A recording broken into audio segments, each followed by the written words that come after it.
na ba itong ibinupo ko na ito? Wala na po. Wala na po tayong gustong magdagdag o mag-share. Tulad ng Father. So, wala na po. Tatawag na po tayo sa number 3, yung pong attendance. So, ito po. Check.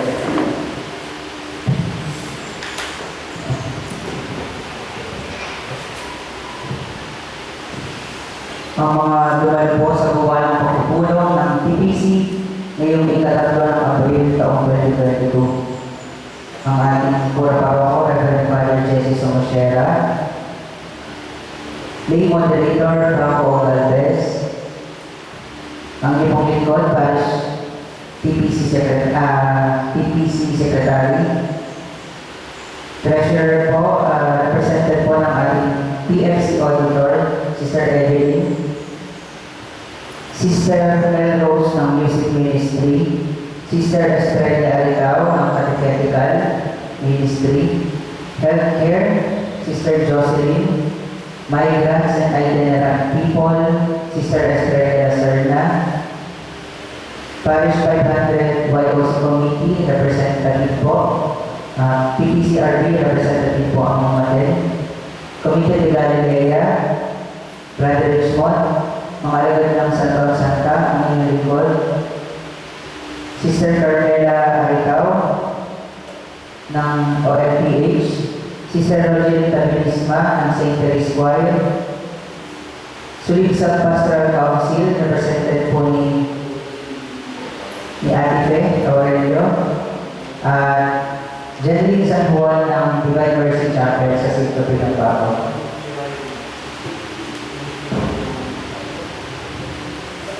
Maraming salamat. At iyon naman ay ang pagbasa ng katitigan na karang pagpulong.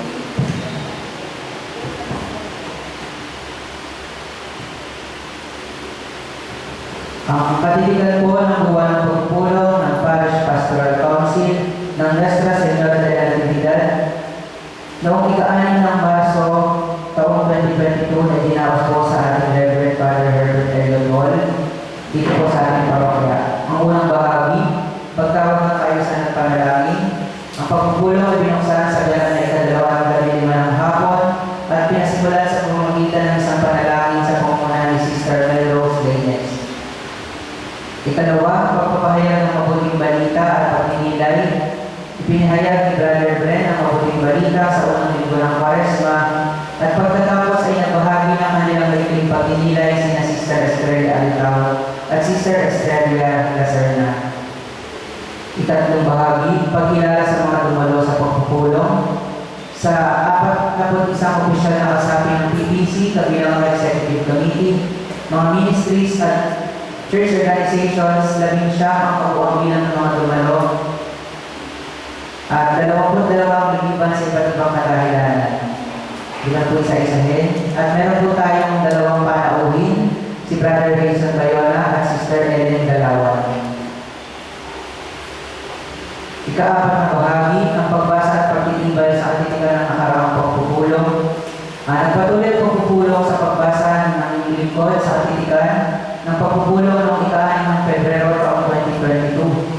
Matapos basahin ang nasabing katitikan, isinulong ni Sister Estrella Aricao ang kapasyahan sa pagpapatibay dito at ito ay pinangalawahan ni Sister Melrose. Ang katitikan ng pagpupulong bilang isa ng taong 2022 na naganap ng ika-6 ng Pebrero 2022 ay alam ng pinagtibay ng kapulungan.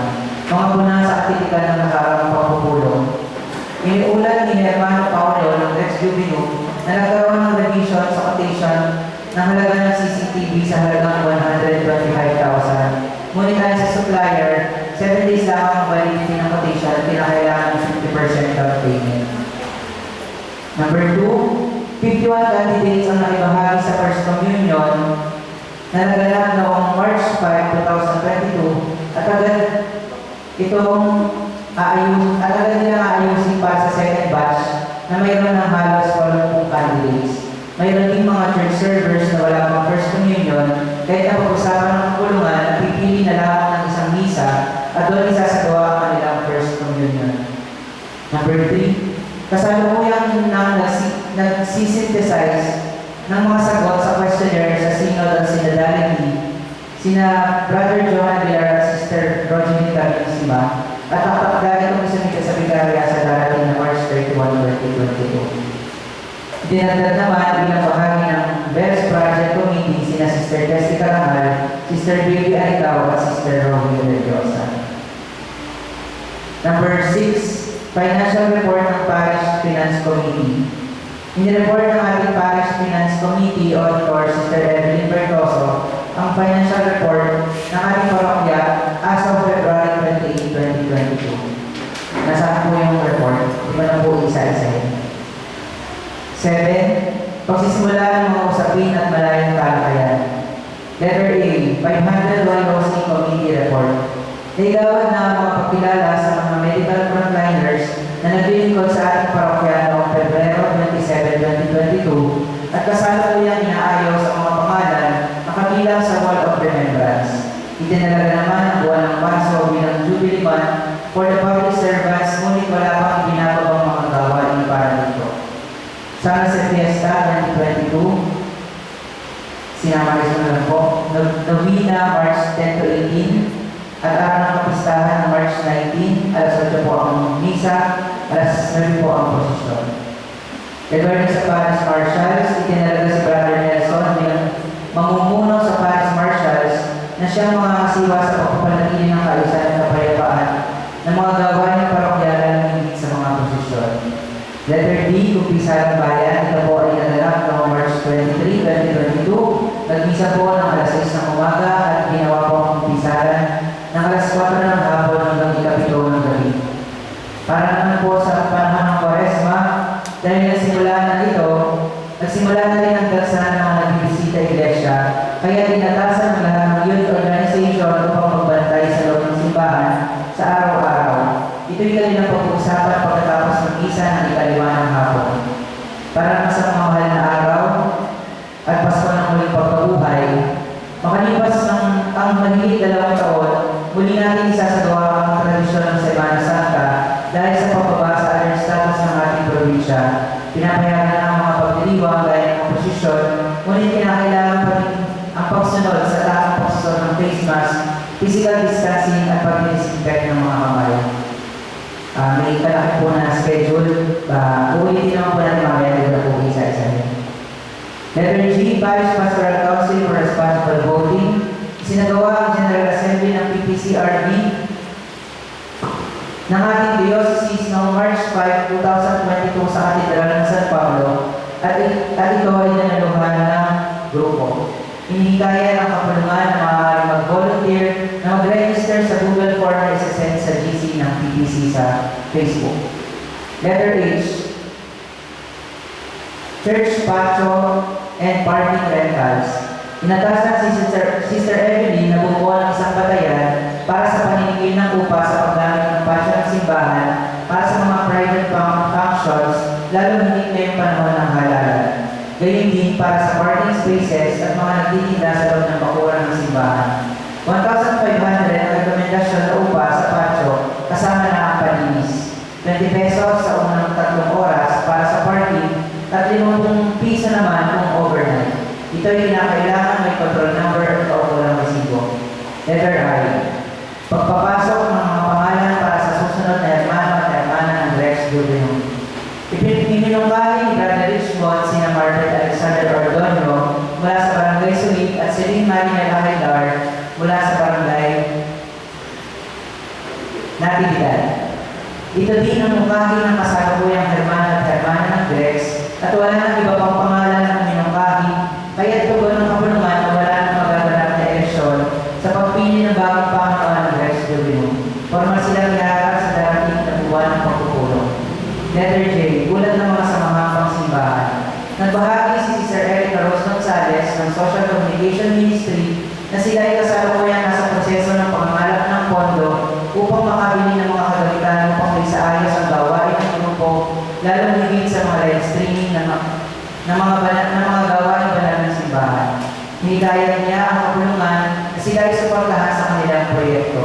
Nagpasalamat din siya sa mga nagpaabot ng tulong at kanila nang hinilaan ito sa unit Pinaalalahanan naman ng grupo ng Pura Paroko na dapat nilaan ang nasulisit na pondo sa kung ano ang ipinanghiling, kung ano ang intensyon ng donors doon dapat gastusin.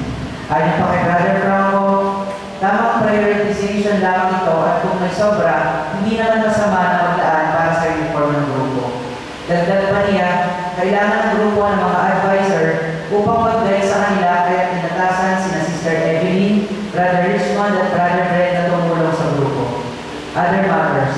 Nagsumite ng resignation letter si Sister Lily Aricao sa kanyang pabilitiw bilang worship minister head at kanyang nirekomenda si Brother Hazel Bayona bilang kapalit. Tinanggap ito ni Brother Hazel at pinatibay ng kapulungan. Paalala ng Pura Paroko sa FCM, kapag may misa sa kapilya, mayroon pa rin misa sa malaking simbahan upang makadalo pa rin ng misa ang hindi makakarating sa mga kapilya. Number 3, tinawag ang atensyon ng Parish Youth Ministry sa kanilang sunod-sunod na pagliban sa mga gawain na nakaarang sa kanila gaya ng Jubilee Month for the Youth noong Disyembre at mga pagkakataong walang collector sa mga misa ng linggo at iba pang okasyon. Payo ni Brother Franco, mag-set ng meeting kasama ang Pangulo, mga opisyal at kasabi upang mapag-usapan ang kanilang mga tungkulin at isaayos ang pamunuan ng samahan. Number 4, dahil sa ilang pananalisik, panayam at pagtatanong ng mga taga-parokya ni San Marcos ng Balian, napagpasyahan ang kulungan na gamitin na ang orihinal na tono ng awit sa Nuestra Señora de la O simula ng araw na yun. Magsasagawa ng pabasa ang Divine Mercy Apostolate sa Divine Mercy Chapel sa Sitio Pinagbago sa darating na March 25, 2022. Number 6, pinayagan na din ng Rex Jubilum na isagawa ang mga kaugalian ng ating bayan sa pagdiriwang ng Flores de Maria sa buwan ng Mayo gaya ng sunduan na layan sa tapusan, at iba pa. At number 7, available na din ang revised version ng Pulang Libro na may pamagat ng mga pagdiriwang sa Kwaresma at mga mahal na araw na mula sa Diocese ng San Pablo. At dahil wala nang iba pang pag-uusapan, ang pulang ay tinindig na sa 24 ng hapon sa pamamagitan ng isang panalangin pinangunahan ng Pura Paroko. Yan, maraming salamat, Brother Glenn. Meron po ba tayong paglilinaw sa nakaraang pulo? Sa topic ka na nakaraang pulo, meron po ba?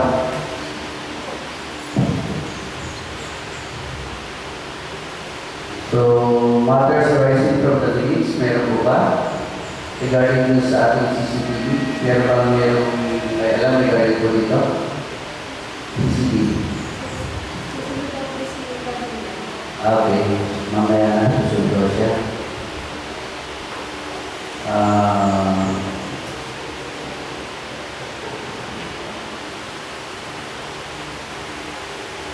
Kaugnay po doon sa ating silod.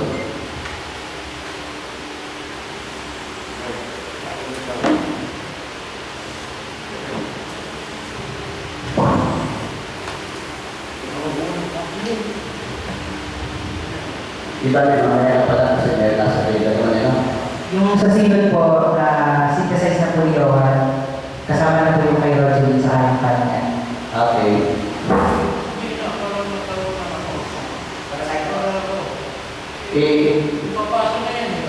Hindi pa rin. Meron tayong agenda. Nasa agenda pa ako tayo. May agenda pa rin pa tayo. Nasa linso po tayo pa rin.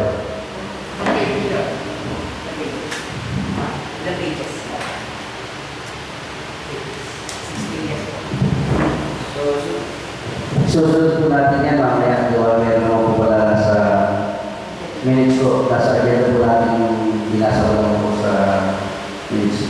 So wala na po po na pagkalagay sa pulong. Meron po bang tanay po sa ito? Sa po, yung pagiging advisor po namin, willing pa rin po kami ulit pag-advise po sa kanila. Kasi wala pa rin po kami balita about po sa mga ginagawa po nilang mga sa parokya po na. So meron po regular meeting ng yun. So po pala. Dapat po ay magkakaroon po ng meeting o po ng Biyernes po ay kami po yung natuloy. Bakit hindi natuloy? Hindi ko rin po alam. Hindi rin patawag sa ika. Hindi po. Okay. So, wala kayong respect schedule. Kaya Respect. ako kung hinala. Siguro kausapin na lang. Sino ang vice president niyo? Wala po ako. Wala ba kayo? Sir? Aba? Ayun. Yan din, kaya wala silang officer. Eh, dapat pala hihingin muna organization ng para sa ganun may ayos natin ang maganda. No? Ilan ba ang member nyo?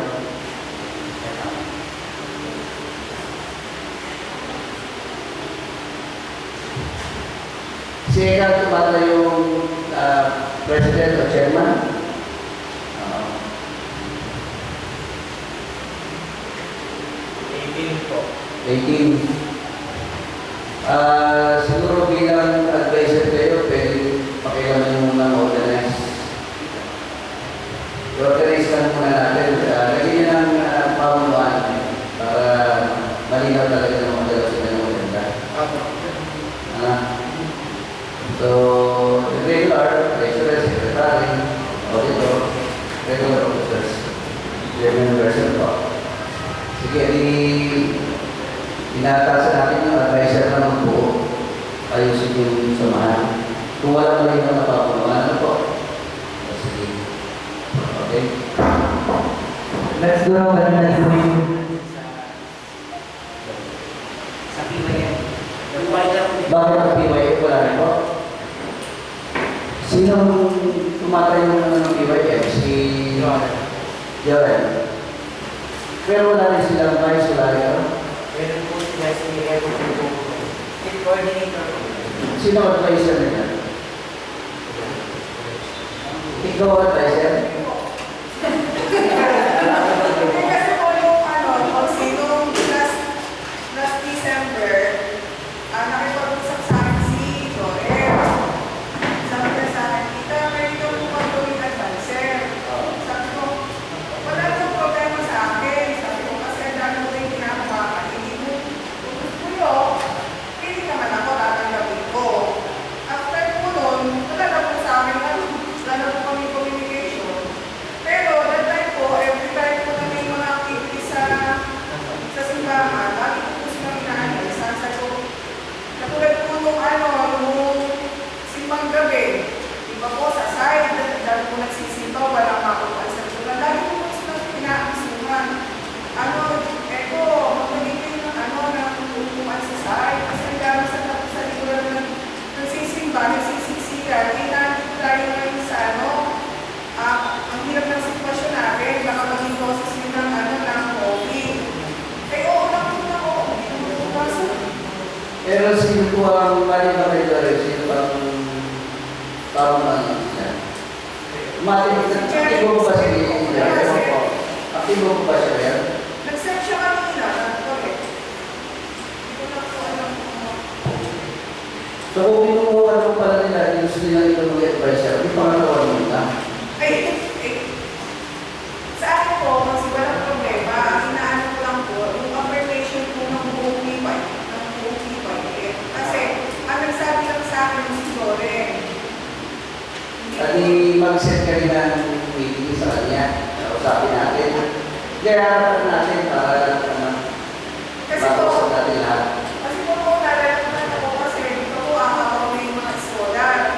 So, ang mga scholar naman, member din ng PYM, ang mga bata, kasi kung kasabihan ko, sumusunod. Kaya po sila naging... So yung mga scholars natin nung nakarang nakasama natin sa Yun, ako po yung sila po coordinator doon. Kaya po mas na pag nag-message ako sa mga bata, kung anak, meron tayong ganyan, meron tayong, sige po, sister. Eh pero ngayon, sila pa rin kasama ko yung leader. Opo, ano pa rin po sila. Ang isinamahalin sa PYM. Oh, meron ba kayo ba ng grupo ang scholar sa PYM? So ibang ginay po yung scholar, ay si Guerrero. Update ka yung napag-usapan regarding din na so, bubuin yung pamuhan. PYM. Yun nga, hindi dapat sa yung BYM na kailangan, wala na pala kayong malinaw na pamunuan. Ayun. So, gusto natin mangyari ngayon, magkaroon kayo talaga ng set of officers. Ano?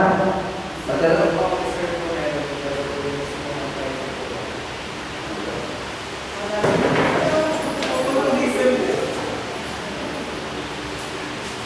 Dito pala. Dito pala. Dito pala. Wala na wala sa advisor. Dito pala ako sinabihan. So, wala kang advisor. So, kanina, lagyan natin ng advisor yung mas senior sa inyo para sa ganun mag-iyahan kayo, no? So, I recommend Del Rose, Lines, pwede ba? Pwede. Okay. Para yung natin, ano? Yung inyong serve. Okay. Ay, gawin na natin tatlo para maganda. At si Sister Melrose, si Sister, ito ba magkasigat pa ito sila? Si Rogelin? Ako.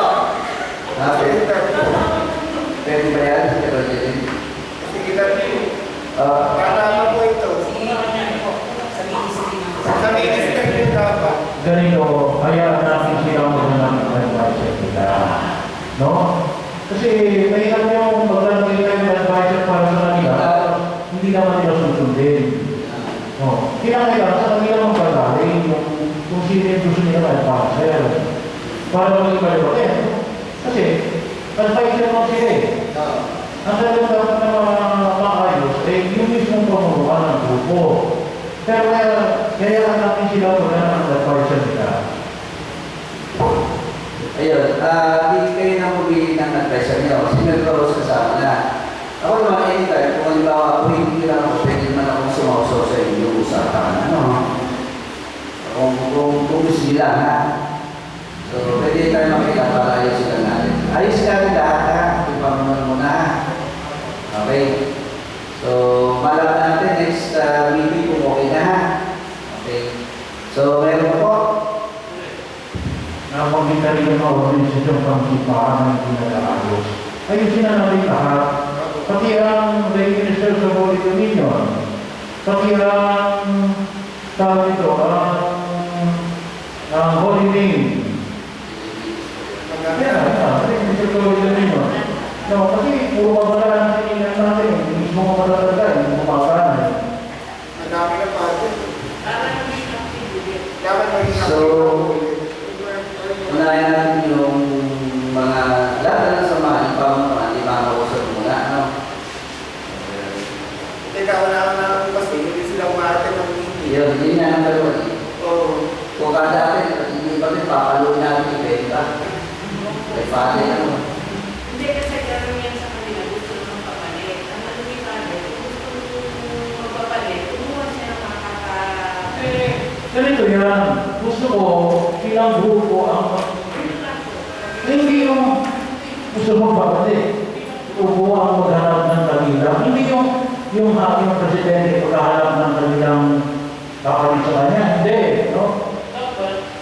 Presidente ka, mag-project sila. Hindi yung kung na lang ako mag-presidente ako mag-ikaw. Ay, no, hindi. Ano yun? Tawag dito. Ay, para natin, yung grupo mismo ang dapat na mag-elect kung sino yung kanila magiging presidente. Hindi yung magsasabi ng presidente na ikaw na lang ang magiging presidente. Magkaiba yun. So siguro yun nga, lahatin na natin, ano, yung mga organisasyon na tutulong, iisipin natin sa pamamagitan ng pre-organize na kanilang mga pamunuan. Wala lang kung paano gagawin yan sa ngayon. Kung sino ang tao sa paggagawa ng ganyan, no? Kasi dapat may nakaputok na yun eh, para tingnan kung sino ang tabahan na kailangan. Sa mga papasok ng ministry, ano? Worship ministry. Ang sabon sa Diyos, ang pipay sa Diyos, David Father, yung pong general po sa ating gagawin struktura, meron tayong tatayo na nakatingin talaga sa lahat ng samahan. Kaya yung iskeni nga yun, kaya problema ay busy pa po ngayon. Kaya sabi ko, hindi ko alam bawal na sa panahon ngayon. Pero at least, nakabang po tayo na looking forward po tayo na ayusin, ano? So, ilagay natin sa minutes, simulan po natin sa yun, then uti-uti po natin. So, dalawang gumagalaw na kasamahan, kaya ayos natin yung Sopo at saka yung BYM. Tapos, isunod na po natin lahat pati yung sa yun, sa lay minister. Kapag Dominion, iyan na rin po natin. Pakinaw na lang sir para maisisa natin. Tapos yan naman yung samahan kung pwede natin ma-schedule ng kausap. Ano po? So, gano'n lang po muna dahil hindi pa po yung namin na lang po muna ang ating bigyan ng pansin katulad si Jorel na naman hindi malaman natin yung response kung paano. Kung pwede ako sumama sa inyo sa pagpulong, kasama ko. Tapos yung sa Sopo, sino Johan, ano? Next kay Eric ka? Hindi. Member lang po. Wala ba si Eric na hindi natin? Hindi ko alam. Kasabi. So, Gawa na lang ako nagsasabi dahil ayusin natin, tapos kung kailangan natin po natin naman. Sige. Sa ako yung advisor na pag-deal talaga. Napakadali dito po. Okay. So, okay na tayo sa samahan. I-isa-isa po natin. Hindi ko lang po masagot ito kailan, pero i-isa-isa po natin yan. Next po yung ating pong sa rental ng ating plaza, parking. Pagdating po bang lahat, halimbawa, kasama po kayo, halimbawa yung sa misa, sa patay, kasama pwede natin igawa ng isang resolusyon o ng parokya, ng palinigin. Ito po ba yung standard sa ibang parokya o ito po ay sa atin lamang? Isama yan kasi problema natin yung maningil, no? At yun, ang ito po sabihin pa ay yung may ayos po yung kung sa munisipyo po ay mayroong tax code, mayroong pinagbababayan singil. Yung po bang ating mga pinagbabayan tayo ng singil sa parokya ay meron na po nakakalibat na resolusyon galing po sa PPC na ito yung pinapayagan ng katulungan sa paligid o sa po ba yung ibang singilin sa patay para po isang gawa, isang hindi po.